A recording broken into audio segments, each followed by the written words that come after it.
I wonder if an image like this, as an image itself, is blunted by the existence of this other quote-unquote more famous image, the photograph of Aylan Kurdi.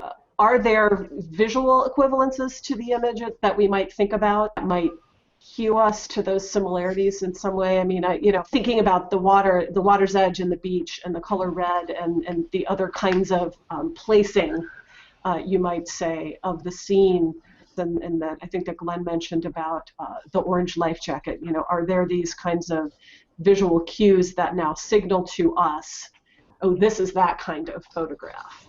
Why is the other photo that we're so familiar with, why did that become the emblematic photo and not this one? Mm-hmm. And although there were two of the emblematic photos, I think the more popular one shows the policeman holding Aylan's body, and then there's the other one of Aylan's body by himself. Here, it is showing complete indifference to what happened, but the other one shows some type of official response and recognition.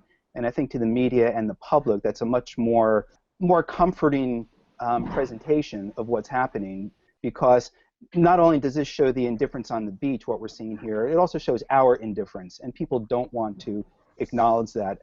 At least showing the official holding Aylan's body gives people some comfort that this is being acknowledged in some respectful way. But Glenn, what you raise is the problem of temporality. So we don't know what happened right after this frame was taken. We don't know that there weren't people just outside the frame coming to take this body away. So the fact that media outlets chose to show the picture of the policeman carrying the body, that's an editor choice. But if we just saw these two pictures side by side, the young boy face down literally in the water in this picture, we would have that same sense of indifference, with the exception of the guys walking. But what strikes me as interesting about this picture is that indifference just suggests how commonplace these scenes are for those people. It's not so much indifference as the inability to do anything.